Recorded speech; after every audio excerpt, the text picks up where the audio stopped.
You first, when you take a look at both of these QBs, who had the most impressive start so far in the preseason? Well, to me, it was Shedeur. I didn't see any interceptions when he was out there. Didn't see anything like that. I mean, don't get me wrong. I don't think Dillon Gabriel did a bad job. I was impressed with the brother, but I'm going to go with Shedeur. You know, the pressure was on him. The spotlight was on him. Stephen A. Smith didn't just call out Dillon Gabriel. He held him accountable and made him rethink his comments. The moment Dillon Gabriel spoke and went after Shedeur Sanders, it wasn't a minor slip. He crossed the line and stepped directly into Stephen A. Smith's wheelhouse. And Smith answered with a clear, direct response that left no room for misinterpretation. The comparisons were emanating from the media more so than anybody else. And that's what I think, that's exactly who I think he was directing his comments towards. Having said that, Dillon Gabriel, respectfully, it was stupid. A very dumb comment to make. First of all, let me tell you something right now. In every walk of life, far beyond the parameters of a football field. This wasn't casual sports commentary, it was a decisive critique. Dillon Gabriel's comments were taken apart by Stephen A. Smith with clear, direct points. Gabriel, a quarterback with solid stats but limited top-level achievements, chose to take a public shot at Shedeur Sanders. Shedeur, who has handled sustained media scrutiny and on-field expectations, became the target of an unnecessary criticism. Smith responded by challenging Gabriel's standing to make that claim, and by defending Sanders on the facts. The outcome was clear. Gabriel overreached, and Sanders didn't deserve the hit. Dan Orlovsky would sit up here in comparison to Shedeur Sanders, who did no such thing, and say, hey, thought he looked better. I got to give him the edge here. I thought it wasn't bad. A pick six and a fumble, and we can get over fumbles. Have you heard anybody say that? I know it's possible. Have you ever heard anybody say, we get over? Stephen A. Smith responded immediately. As soon as Dillon Gabriel made his comments about Shedeur Sanders, Smith delivered a clear, point-by-point critique that drew national attention across the NCAA media cycle. Dillon Gabriel has a reputation as a good quarterback, not a dominant one. He can post strong numbers against opponents like Tulsa, but his performance has been inconsistent when the stakes and competition rise to playoff level. Well, those who produce get treated differently than those who don't. What he said echoes the mentality of all of America practically, and most certainly the world, as we see things being globalized more and more every day. It was a stupid, idiotic, immature comment, because clearly you were feeling the heat because a lot of people was talking about how Shedeur should be QB. Dillon Gabriel is a capable quarterback, but not a standout. Even so, he chose to talk down to Shedeur Sanders, a quarterback who has navigated constant scrutiny and pressure and still represents the future of a program that was struggling before he arrived. The comparison was weak. The criticism was unnecessary. Stephen A. Smith recognized that and dismantled Gabriel's argument with a clear, direct response. How the Browns react to this, how the locker room reacts to this, how Shedeur reacts to this, because it was a clear shot at Shedeur. But let's say Dillon Gabriel's talking about the media. How could you be a brand new quarterback in the NFL and the first time you get behind a mic after your first game, you throw the media under the bus? That's arrogance. Stephen A. Smith excels in moments like this. When Dillon Gabriel made his remarks about Shedeur Sanders, Smith responded with a focused, direct critique. He questioned Gabriel's standing to make that claim, noting that Gabriel has transferred between programs and has not been a Heisman finalist. Without theatrics, Smith laid out why Gabriel's resume doesn't justify taking public shots at Sanders. Smith's point was clear. Targeting Shedeur Sanders, a quarterback central to his program's future and consistently under intense scrutiny, was misplaced. Gabriel's criticism lacked the substance to support it, and Smith methodically showed why. Content today on his 42nd I want you to be meaner. Birthday. That's number one. Number two, after the game, the Browns head coach Kevin Stefanski said there was a mix-up in the routes and that players were in the area that they shouldn't have been. Look at Stephen A's face. Look at Stephen A's face. Look at Stephen A. Oh my Lord. The strength of Stephen A. Smith's response was that he didn't just address Gabriel's remarks. He challenged the image around him. Dillon Gabriel often presents himself as an overlooked contender ready to surprise. But the reality is that his profile hasn't commanded broad attention. It's a clear reminder that not every opinion carries equal weight. In defending Shedeur Sanders, Stephen A. was direct and precise. Shedeur isn't just a quarterback. He is Deion Sanders' son, which subjects him to scrutiny far beyond anything Gabriel has faced. Even under that pressure, Shedeur has maintained his composure, shown confidence, and delivered in key moments that helped revive a program many had written off. Stupidity, all of it.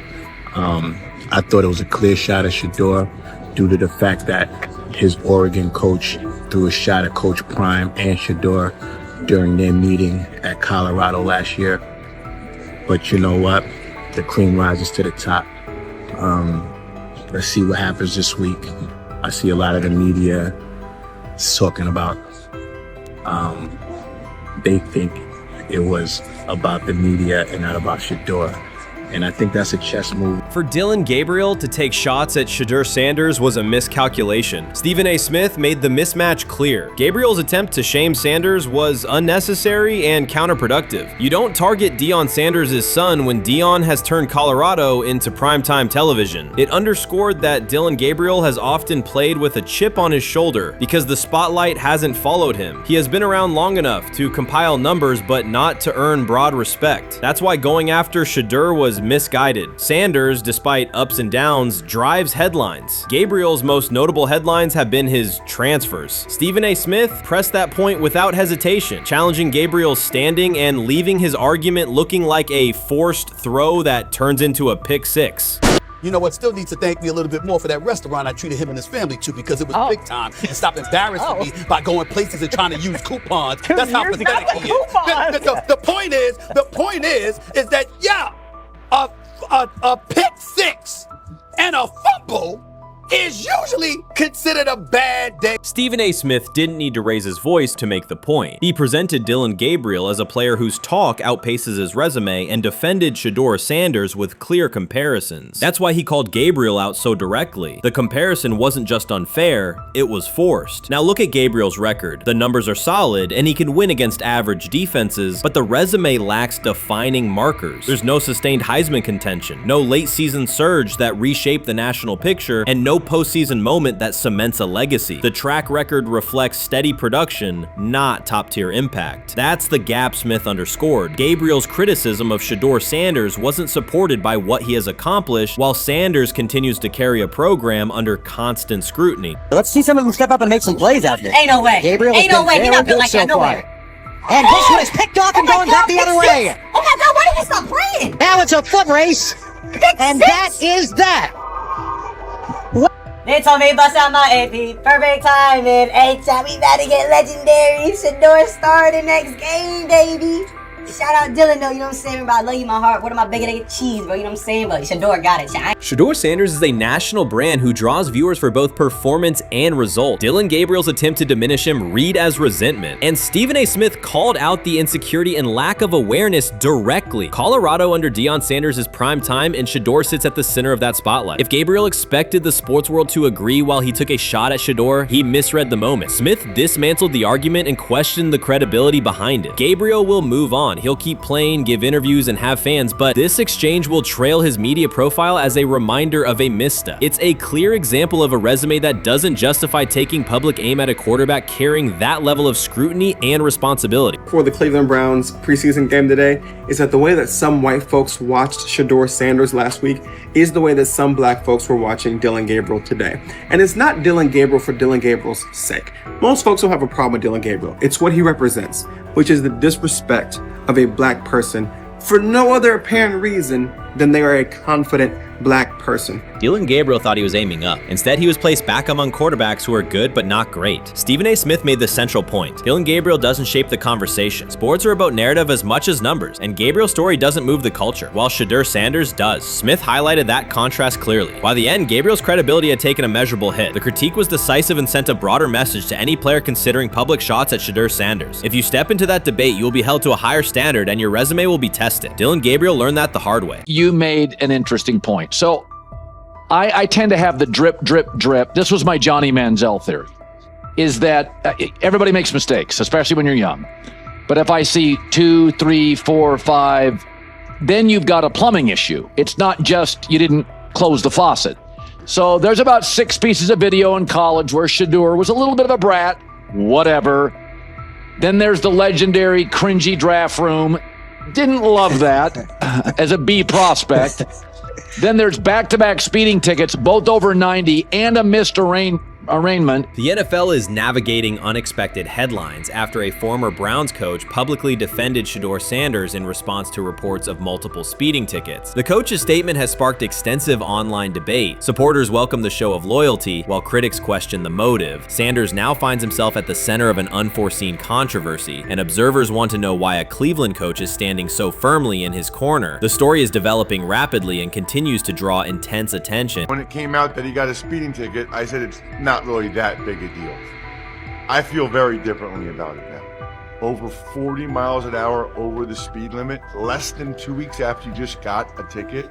I don't know if that's entitlement or immaturity. There's got to be some teams that are feeling very good right now that they didn't draft him. Observers are focusing on Shedeur Sanders' recent speeding ticket, treating the violation as a measure of his character and sidelining his athletic, academic, and philanthropic accomplishments. The incident, driving 15 miles per hour over the limit in a borrowed Lamborghini, has drawn sharp criticism. In response, a former Cleveland Browns coach has taken the opportunity to comment, even though the franchise is widely viewed as unstable due to its frequent coaching changes and limited on-field success. By defending Sanders, he presents himself as an authority on discipline and leadership. The statement, coming from an organization seldom praised for stability, has nonetheless attracted considerable attention across the league. You want to defend him a little bit. I thought this was an interesting take. Yeah, I thought it was really interesting that you said you were out because of the speeding tickets. To me, that's such a minor thing. You were so high on him in terms of his completion percentage in OTAs, and I thought that was a little aggressive on your part. But with the speeding tickets, I got a speeding ticket the first night of the draft, my first year there. I thought maybe I'd get the benefit of the doubt, but they gave it to me anyways. As soon as the former Browns coach defended Shedeur Sanders, social media erupted with commentary, resembling the volume of draft night coverage. Posts and opinions appeared within minutes, and criticism escalated rapidly. Detractors amplified Sanders' minor speeding violation, while supporters argued that such reactions were disproportionate to a single traffic citation. Shedeur Sanders received 2 speeding citations, and the minor traffic issue quickly drew national attention. Before considering the former Browns coach's response, it is useful to clarify the facts. Sanders, son of Pro Football Hall of Famer Deion Sanders and a current college quarterback, was twice ticketed for exceeding the limit while driving a high-performance vehicle. Commentary on social media escalated rapidly, with critics framing the incident as a significant character concern, even as the league has historically tolerated far more serious legal transgressions. Stepping into the debate, a former Cleveland Browns coach, best known for a tenure filled with losses and contested decisions, issued a strong public defense. He argued that 2 speeding tickets should not define Sanders' reputation or overshadow his on-field talent and community work, urging a balanced assessment of the player's actions. I don't love it from a 5th-round draft pick. I don't love that it happened multiple times, but I do think that this is the first time he's been away from his dad, and there's gonna be some growing pains now. Would I sell my stock on it like you are? Not because of a couple speeding tickets, especially in light of the problems that Brown's quarterback room has had to deal with legally in the last few years. I mean, this is nothing. The debate quickly shifted from 2 speeding citations to broader claims about integrity, growth, and leadership. The former Browns coach framed the infractions as moments for personal development and urged observers to view them in context. Critics responded forcefully. Some called for disciplinary action, others questioned Deion Sanders' parenting, and a few sought to discredit the coach himself, despite his professional record already being widely analyzed across the league. The reaction underscores an apparent inconsistency in public standards. Fans often overlook on-field confrontations, heated sideline arguments, and other significant controversies, yet they treated Sanders' routine traffic offenses, speeding without evidence of reckless endangerment, as indicators of serious character flaws. If such minor violations were adopted as the primary measure of morality in professional football, many players would face similar criticism. Sports media amplified the story almost immediately. Television panels dissected Shedeur Sanders' decision-making, treating 2 speeding tickets as indicators of deeper character concerns. Networks aired detailed segments under banners such as red flags and road rage, repeatedly questioning whether the citations might affect his draft evaluation. Although Sanders is already regarded as a first-round prospect, analysts emphasize that NFL teams value discipline and legal awareness when forming final assessments. Many commentators overlook the fact that other high-profile players have faced more serious offenses without similar scrutiny. Throughout the coverage, the former Browns coach defended Sanders, portraying him as a talented quarterback subjected to disproportionate criticism in a culture that expects near-perfect conduct. His argument was thorough and methodical, asserting that the traffic violation should not overshadow Sanders' skills, work ethic, or future potential. Commentators point out that the coach's intervention was not entirely selfless. He recognized the publicity potential. One day he was an overlooked figure from a struggling Browns era, the next he was a trending name across sports media. The discussion quickly expanded beyond Sanders' speeding citations to questions of image management and narrative control. Critics demanded disciplinary measures, public apologies, team sanctions, and formal statements, yet their objections seemed directed less at the traffic infractions themselves and more at Sanders' high profile, confidence, and resistance to traditional expectations. In practical terms, Sanders' brand remains intact. The coach secures renewed relevance, and the episode supplies another headline in the ongoing story of modern football. The next time Sanders is seen in a high-performance car, the debate will likely reignite, focused not on speed limits, but on the broader culture of the league. Meanwhile, new voices continue to join the conversation. Broadcaster Colin Cowherd has already weighed in, offering his own reassessment of the incident and its broader implications. Breaking news, Shedeur Sanders last night was pulled over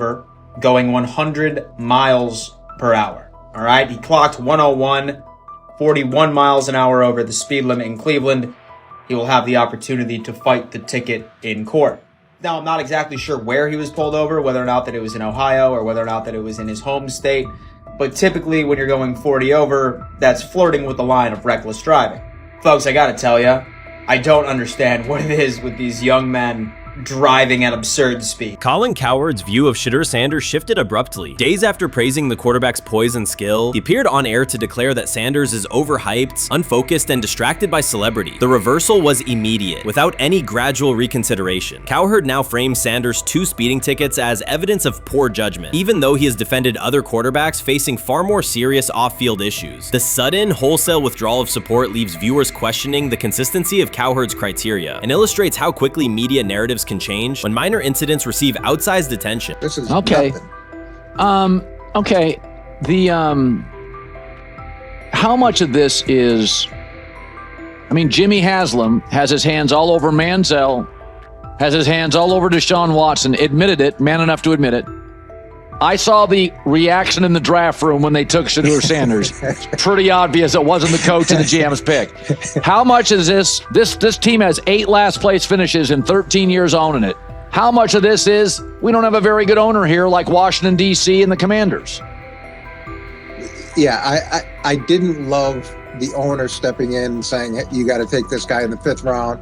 And I doubt they'll ever admit to it. While Colin Cowherd urged teams to move on from Shedeur Sanders, former Browns coach Eric Mangini offered a more measured response. Mangini, whose tenure in Cleveland was marked by mixed results, used his platform to provide context rather than condemnation. Instead of sensationalizing the speeding violations, he encouraged viewers to consider Sanders' circumstances. A 21-year-old quarterback whose life is scrutinized both on and off the field. Mangini acknowledged that the tickets were mistakes, but emphasized that they do not by themselves define Sanders' character or future. He noted the extraordinary attention athletes receive today, combining the responsibilities of quarterback, public figure, and social media presence. Under such pressure, missteps are magnified, and criticism multiplies quickly. Mangini concluded that any evaluation of Sanders should weigh the totality of his behavior, performance, and growth, rather than isolate 2 traffic citations as decisive evidence of poor judgment.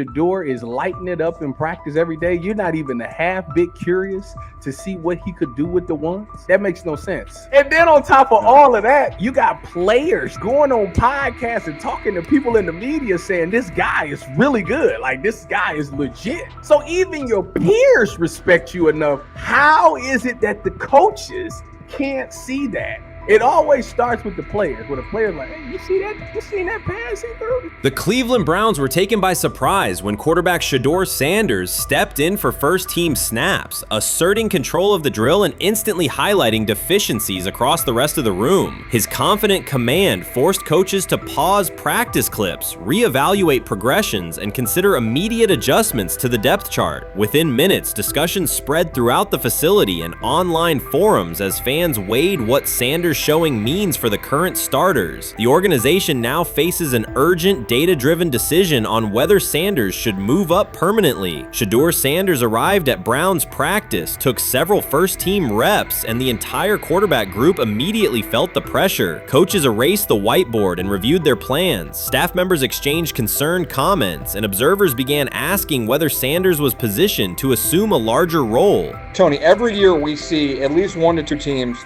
They were in last place in their division the year before. No one thought they'd be good, and then they were good. It almost seems like no one's even assuming the Browns can be that, but we see it happen every year. And I get the quarterback stuff, but like, correct me if I'm wrong, Tony. The Browns are trying to run the football, play good defense, not turn the ball over in the passing game, and try and take advantage when they can, correct? That's what they're trying to do.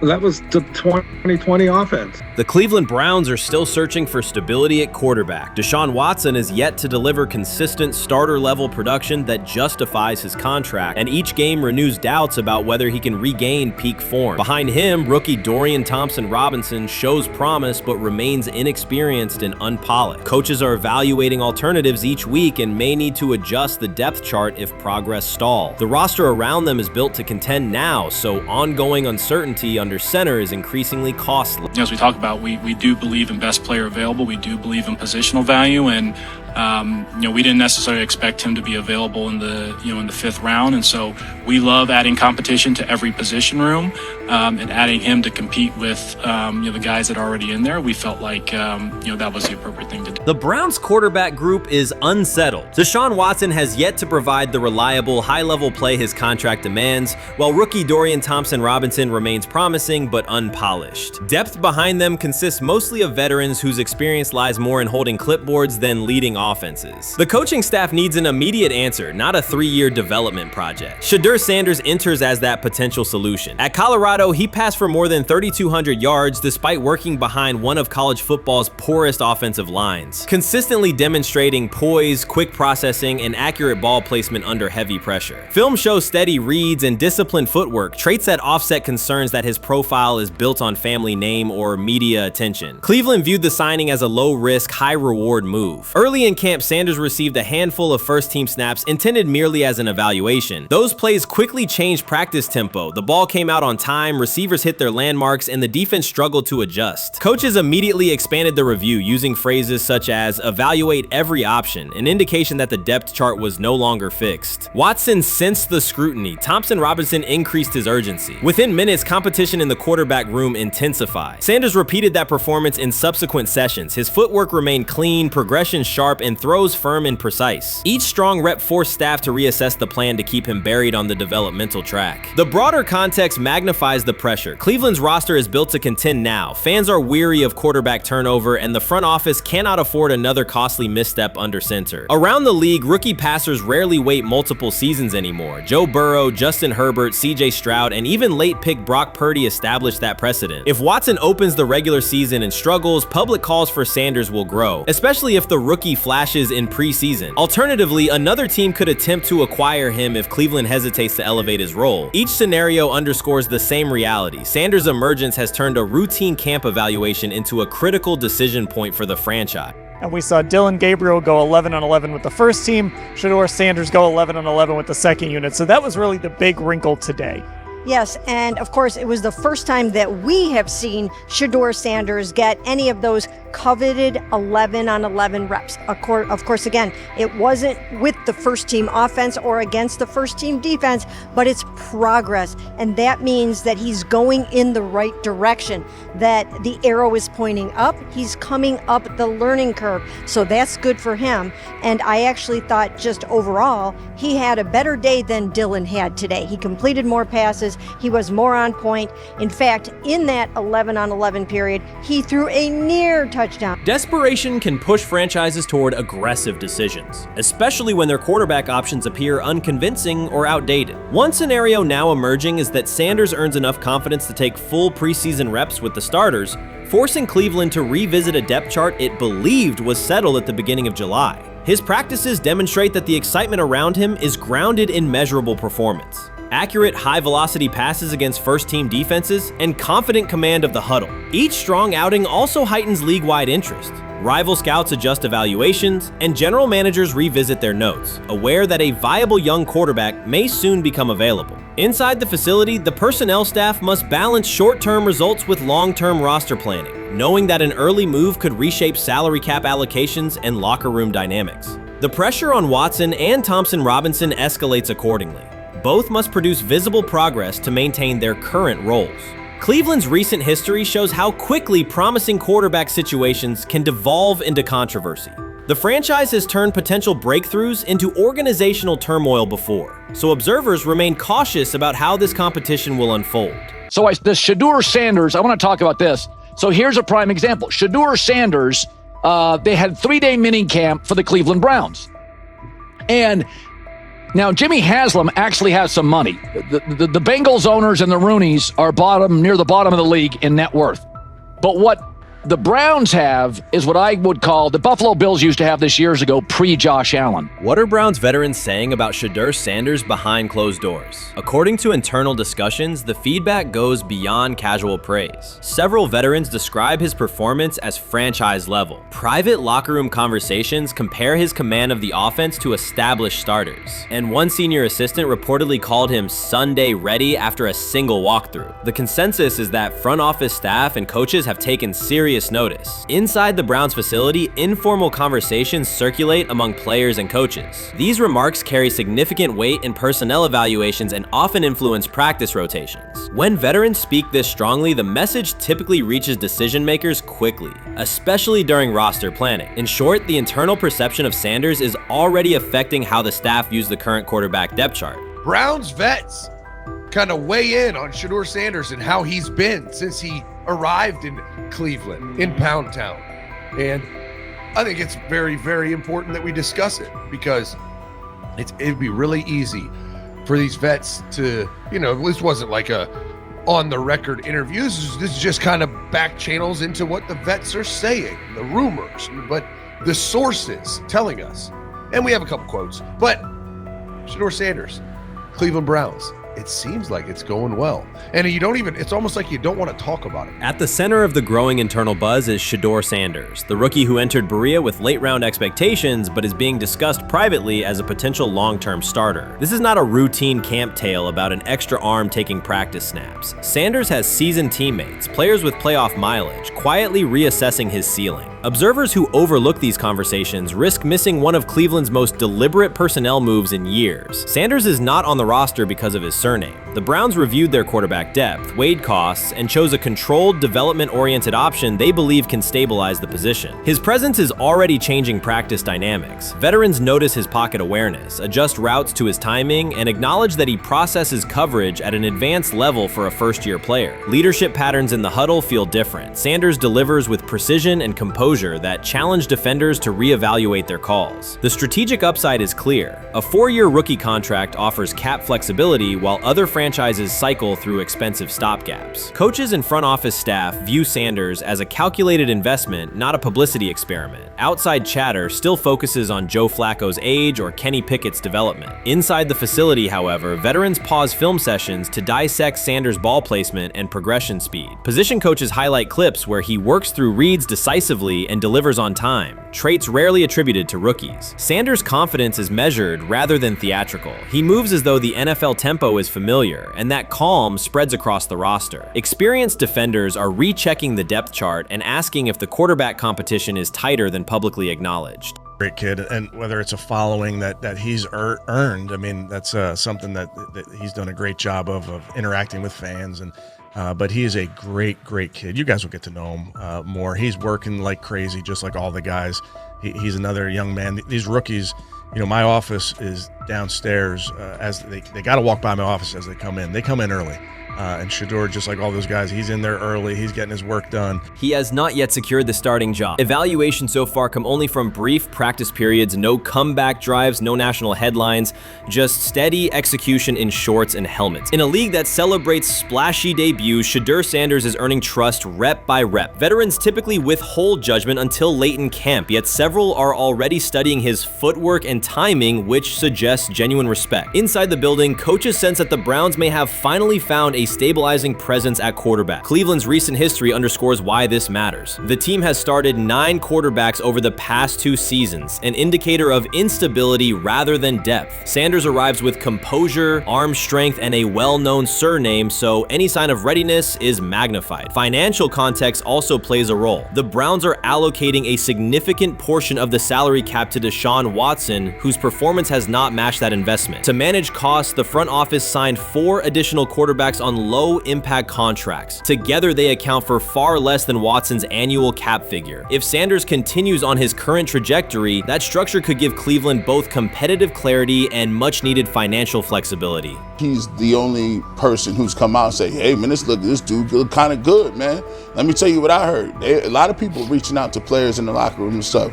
To me, I think this is it's a red herring. Like, I'm supposed to suspend myself to disbelief that he was going to look bad.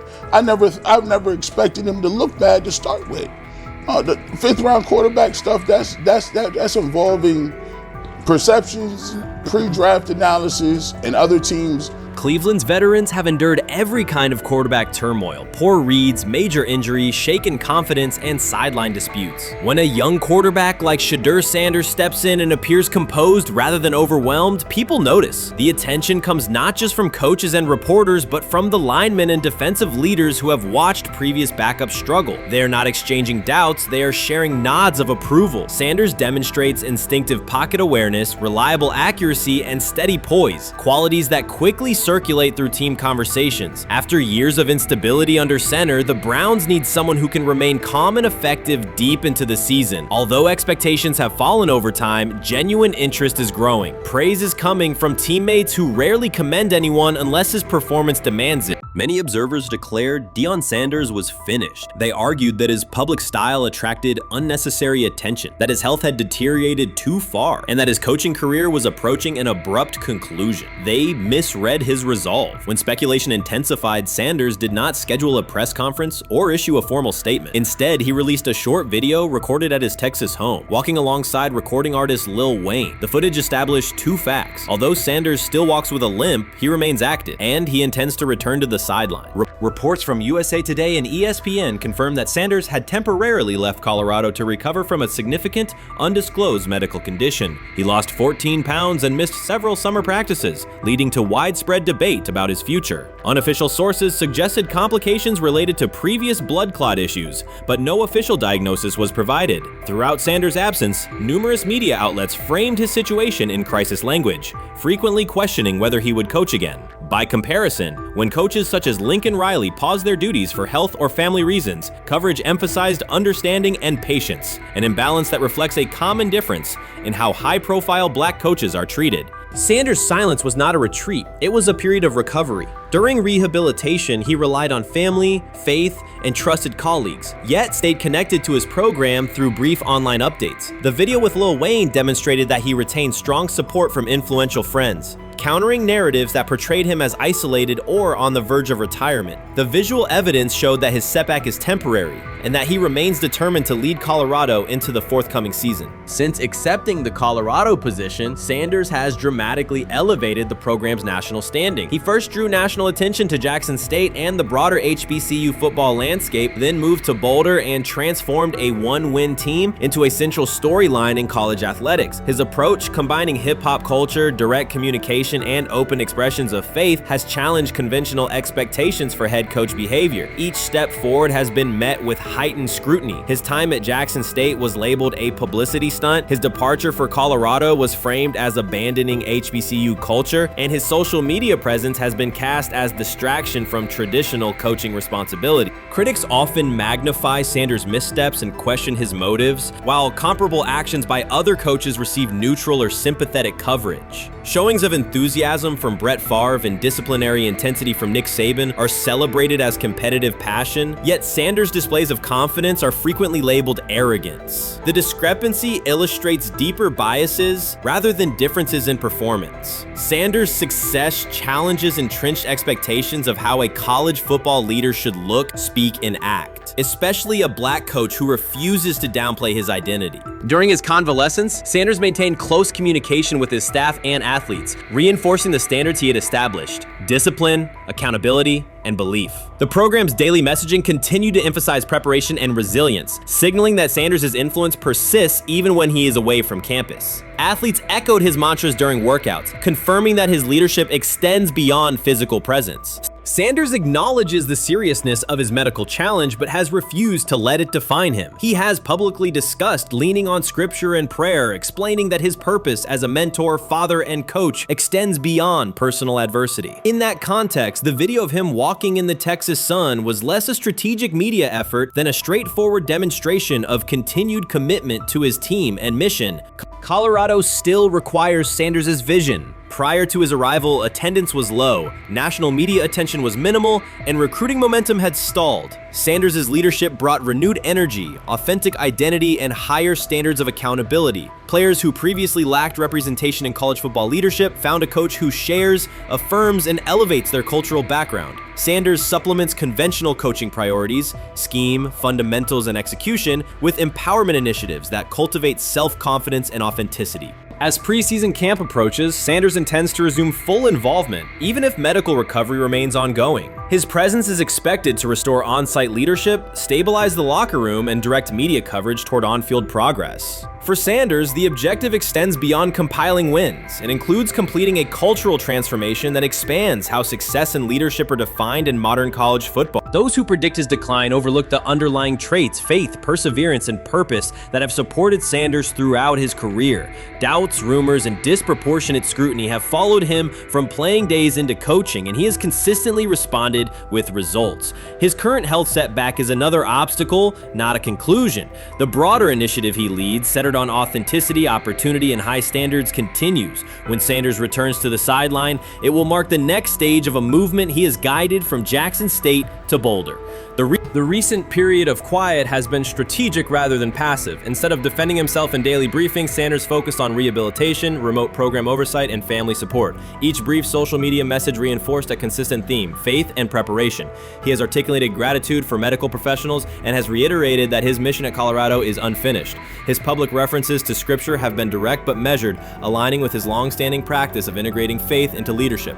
By walking through his ranch with Lil Wayne, Sanders signaled continuity. The clip underscored that influential supporters remain engaged, that Sanders' broader network values his vision, and that he remains capable of navigating physical challenges. The visible limp was not evidence of imminent retirement. Rather, it documented the reality of ongoing recovery and the resilience with which he approaches each obstacle. Colorado's athletic administration and football staff continue to affirm Sanders' program direction. Recruitment communications cite his established record in fostering cultural relevance and national exposure. Prospective athletes respond to a coach who presents a transparent path to development, both on and off the field. Current players refer to Sanders' coaching points with clarity, citing specific drills and expectations that remain unchanged during his absence. These indicators demonstrate that the core structures Sanders implemented are functioning, and that his return will be an amplification, not a reset restart. Criticism regarding Sanders' public persona often conflates media style with coaching substance. Analysis from opponents suggests that social media engagement dilutes football preparation, yet Sanders' staffs emphasize time management and delegation. Defensive and offensive coordinators handle in-game adjustments, while Sanders directs overall culture, recruitment, and leadership. He has articulated that visibility serves to amplify program accomplishments and enhance player opportunities, not replace strategic football planning. Some commentary has attempted to reframe Sanders' health issue as evidence that his coaching model is unsustainable. The argument ignores the documented health challenges faced by numerous coaches across levels of competition. For example, college coaches recovering from heart procedures or joint replacements have returned to successful seasons after appropriate medical clearance. Sanders' case follows a comparable trajectory. Medical complications require temporary separation, structured rehabilitation is prioritized, and a managed return is planned. Institutional medical protocols at Colorado dictate clearance requirements. Sanders will meet those before resuming full sideline duties. Colorado's players have expressed public confidence in Sanders' eventual return, citing regular virtual check-ins and continued accountability. Several athletes noted that positional meetings included recorded messages from Sanders reinforcing tactical goals and personal discipline. These details confirm that Sanders has remained actively engaged, albeit remotely, and that team culture remains aligned with his principles. Looking ahead, Colorado's schedule will attract national attention, both for on-field competitiveness and the storyline of Sanders' comeback. Analysts will evaluate how quickly he reestablishes day-to-day rhythm and whether his physical limitations influence practice oversight. Internal planning accommodates gradual escalation of responsibilities, with medical staff and strength and conditioning personnel contributing to phase reintegration. The broader significance of Sanders' return extends beyond Colorado. His visibility continues to challenge prevailing narratives about leadership styles and pathways in college athletics. By prioritizing authenticity, open articulation of faith, and cultural expression, Sanders offers a contrasting template to more conventional models. His eventual recovery and sideline presence will reinforce the argument that diverse leadership profiles can succeed in elite collegiate competition. In summary, rumors of Deion Sanders' coaching demise were premature. Verified reports confirm a substantial but temporary medical setback. He used the time away to focus on health, sustain program engagement, and rely on a support system anchored in family, friends, and faith. His recent public appearance demonstrated active recovery and reaffirmed his intention to resume leadership in Boulder. The forthcoming season will test Colorado on the field, but it will also underscore the durability of Sanders' vision, one that combines competitive ambition with cultural resonance. Observers who continue to question his longevity overlook the resilience and purpose that have defined his career. Sanders' return is imminent, and the movement he leads remains intact. So before your final year at Miami, there's a lot of conversations revolved around Shedeur Sanders. Obviously, I'm assuming you guys have a great relationship. Some of the clips you've seen and stuff like that. What is it like for you to have like this rivalry with Shedeur? I don't have a rivalry with him. That's my boy. So at the end of the day, this whole process, we thought me and him were going to be 1 and 2 the whole time. Whether he's 1, I'm 2, whether I'm 1, he's 2. And so that's just always been, our mindset. It didn't go that way. I thought he was one of the better quarterbacks in the draft as well, even throughout college. A lot of stuff out there on him ain't really, the truth, just because they spin it different ways. Like they spin stuff about me different ways. But I mean, when he gets his chance, become a starter, I know he's gonna make the most of it. And I'm ready to get back to work with him, after the season, talk some more stuff to him. Cam Ward directly challenged the uneven standards applied to Shedeur Sanders, calling them inconsistent and unfair. By insisting that performance, not politics, guide evaluation, he shifted the discussion from one player to a league-wide problem. Sanders' treatment now serves as a test of how the NFL supports and evaluates emerging quarterbacks. I feel a special relationship with him, especially me. First getting to know him 5 years ago when I started working with him. But it did surprise me because he's a good quarterback. It doesn't get a lot of credit that he deserves. Especially the plays that he made in Colorado. A lot of quarterbacks in the country are making those plays. And so when he gets this opportunity, I'm pretty sure having soon today that he'll make sure he'll make plays on the field. Cam Ward's public challenge to the treatment of Shedeur Sanders brought the issue into clear view. For months, discussion around Sanders has centered on his profile, major compensation, a prominent Nike deal, and the expectation to stabilize a struggling franchise. Rather than a standard evaluation of a top prospect, he has faced sustained skepticism from analysts, fans, and league voices. Ward's comments underscored that the standards being applied to Sanders diverge from those used with other rookies. this. By stating it directly, he did more than support another quarterback. He identified a broader problem in how the league responds to young players with significant visibility. The takeaway is direct. Assessments should reflect on-field performance and development, not external narratives. A generational talent. I'm gonna prove him right. I'm gonna prove him right, don't worry. Oh my God. An article came out today. I'm generational. So I guess it's article versus article. I like that you think that, man. But we all know the truth.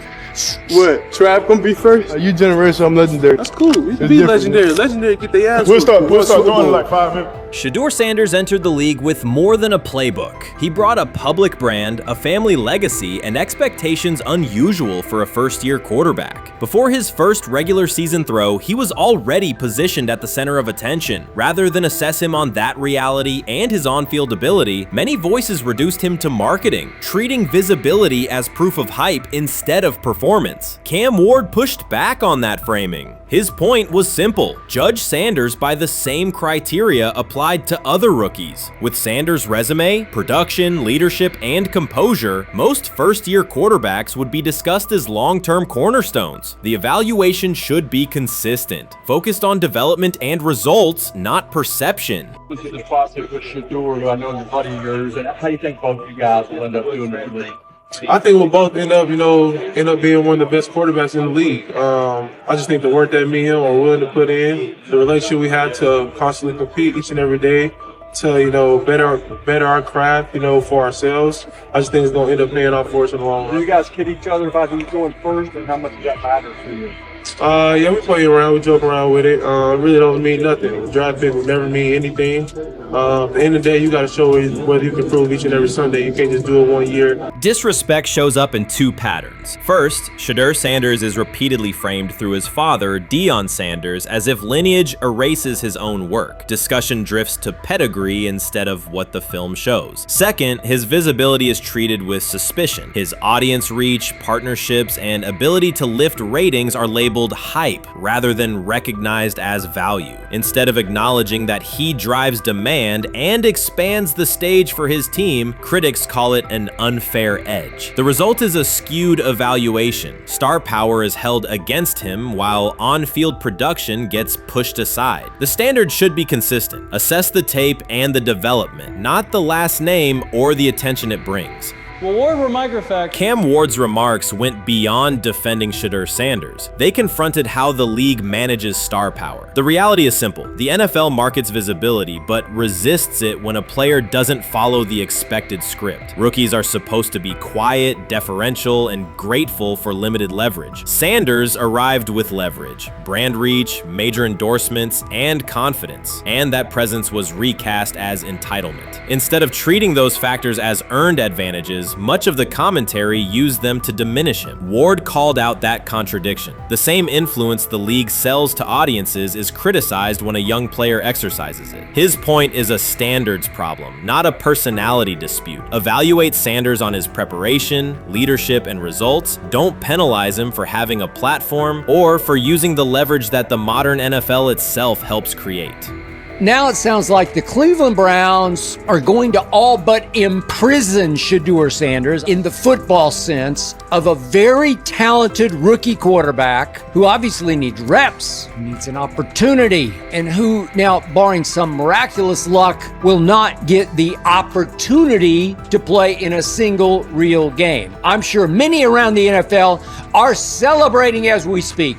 They are chuckling about this. Many in the NFL wanted to teach Shedeur and his daddy. Cleveland became the center of the conversation. With Shedeur Sanders attached to a major Nike partnership, the expectation was straightforward. He should be given real game reps. The Browns instead leaned on Joe Flacco as the default choice, treating stability as the safer path while sidelining a quarterback with clear cultural and commercial pull.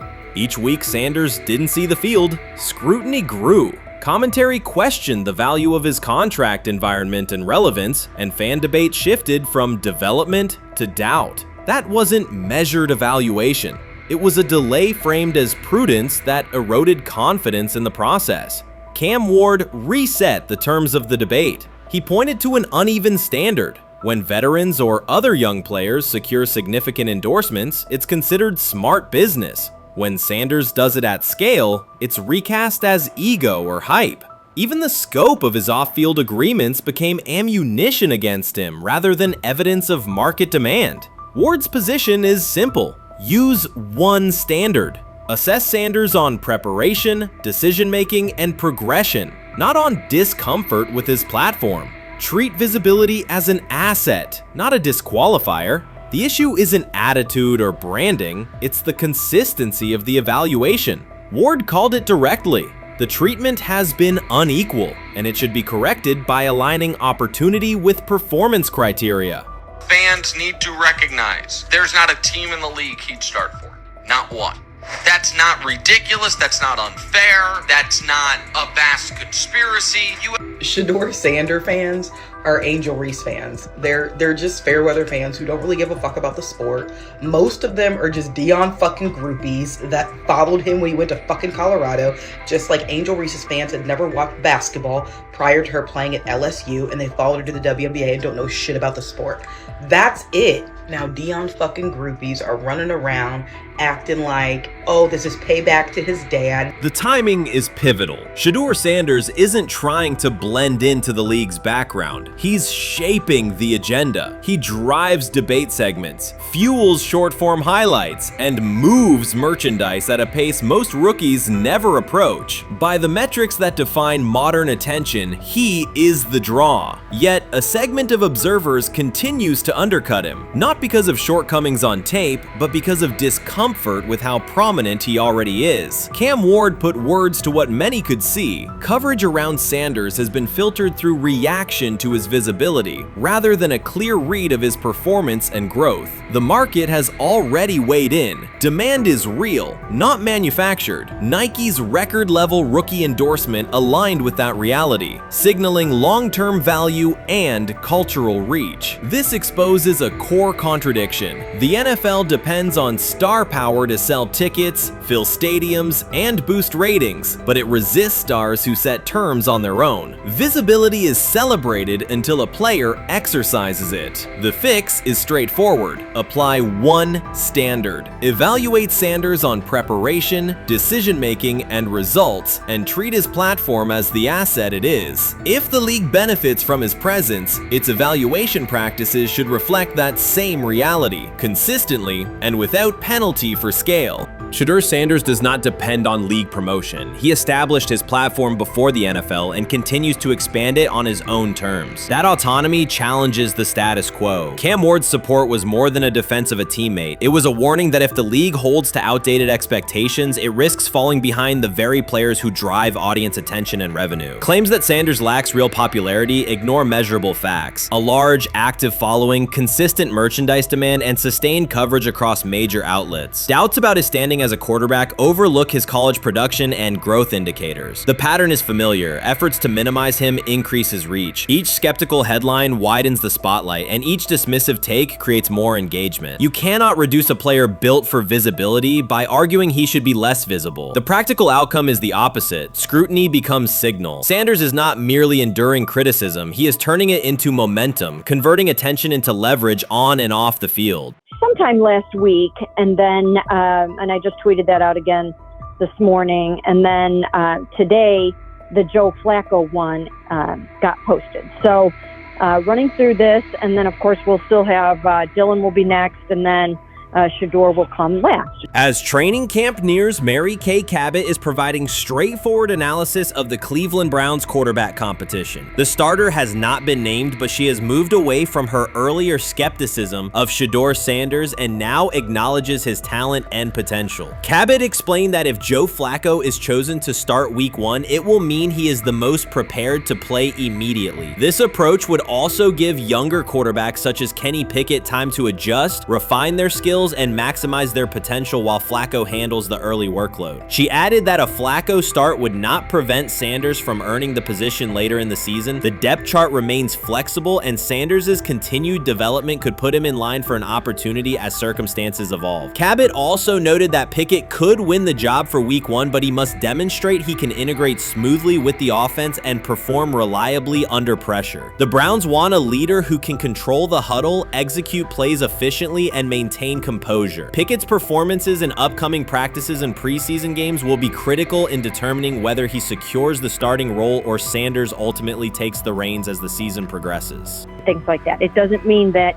that Kenny can't swoop in there and steal that job by them, but he's really going to have to show that he has a complete mastery of this scheme and this system, and that they don't have to dial it back a lot to put him in there. So these will be some considerations, and I do think that that as the preseason goes along, it will become evident.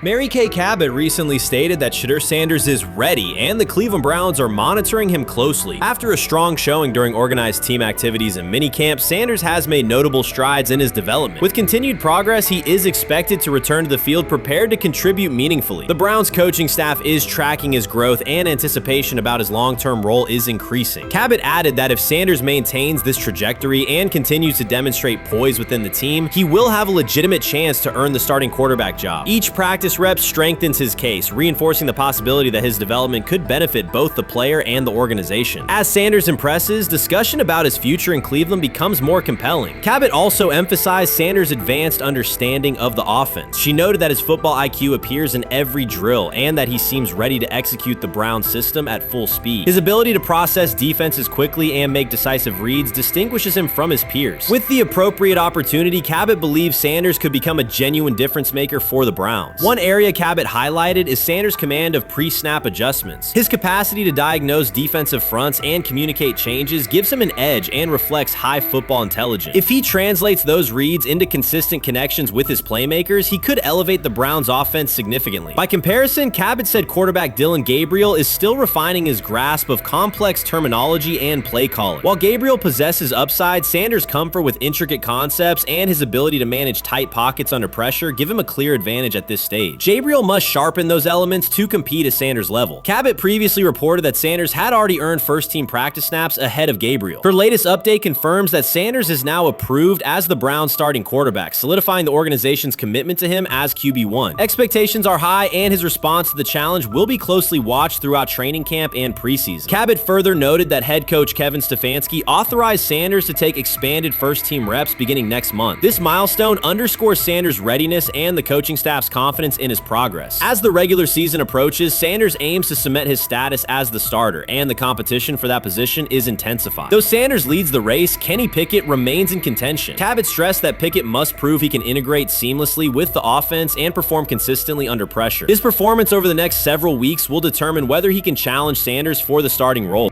With both quarterbacks vying for the top spot, the Browns' Week 1 starter will be one of the most scrutinized decisions of the upcoming season. For now, Cabot's reporting underscores Sanders' rapid ascent, strong football intellect, and growing command of the offense, qualities that position him well to lead Cleveland's offense when the opportunity arrives. They say training camp decides depth charts, but Shedeur Sanders began fighting for his job long before he will step inside the Browns facility. While most first-year players squeezed in one last vacation, he slipped onto a private field in Texas, strapped on Cleveland's helmet and shoulder pads, pulled a fresh number 2 jersey over his chest, and started rifling timing routes as if it were the opening drive of Week 1. No cameras, no hype track, no product placement, just sweat, cadence, and ball placement. A rookie does not rehearse in full game gear unless he already envisions himself commanding the huddle. Plenty of observers shrug that clip off. They insist the 5th rounder, quote, isn't ready, cling to depth chart conventions, or whisper that the name across his shoulders did most of the talking on draft day. Maybe it is the Deion connection, maybe it is a preference for prospects who blend quietly into the background, or maybe the league's gatekeepers fear the possibility that the kid is better than the quarterbacks they have spent months promoting. Whatever the motive, the countdown has started, and video rarely lies. Shedeur Sanders is not preparing to arrive. He is preparing to lead.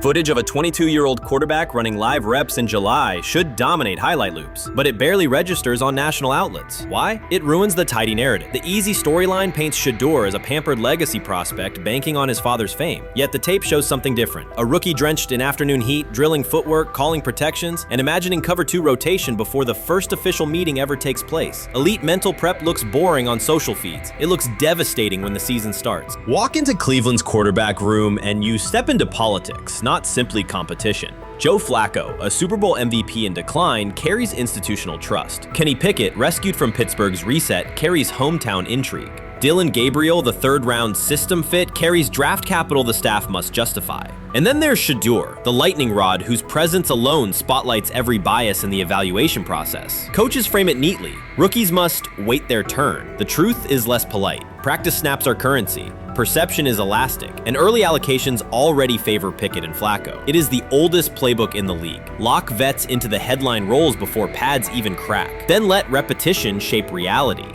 Sanders refuses to cooperate. He is not a fourth-string camp arm. He has engineered game-winning drives under national scrutiny, operated against live blitz looks most prospects never face, and more than any quarterback in the room, documented his own offseason obsession. No social media rollout, no brand consultant, just pads, cleats, and an unlit practice field. If his last name were Smith, pundits would label him the sleeper of camp. Instead, politics trails every throw. Training camp rotations expose organizational intent. Beat writer Fred Greetham already reports that Pickett and Flacco will open with first-team reps when veterans report July 23rd. Gabriel grabs the developmental snaps, leaving Sanders the leftovers. That isn't performance-based, it's narrative-safe. Gabriel doesn't threaten hierarchy, Sanders bends gravity. Watch the details. Does Shedeur steal 11-on-11 snaps with the twos? Does he run red zone installs or 2-minute drills? If he does, coaches are admitting he is forcing his way in. If he doesn't, they are postponing the inevitable. Either way, the private field reps have sharpened his timing and condensed his release. He is not hoping for an opportunity, he is prepared to seize one the instant it appears.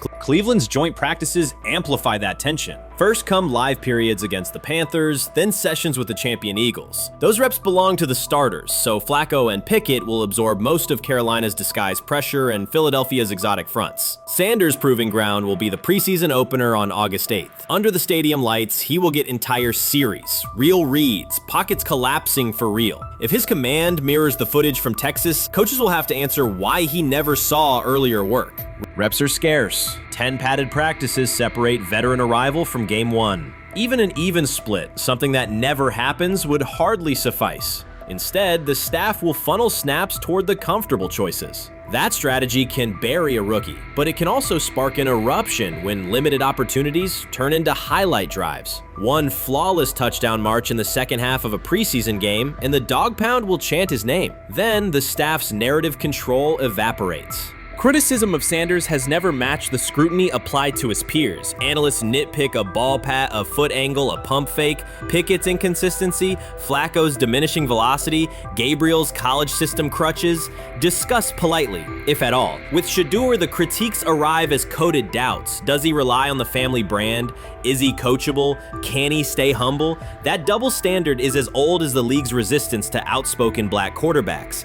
Add Deion's unapologetic persona, and each Sanders rep becomes a referendum on establishment comfort levels. Shedeur answers not with rebuttals, but with work. Work captured in silent footage more deafening than any debate show monologue.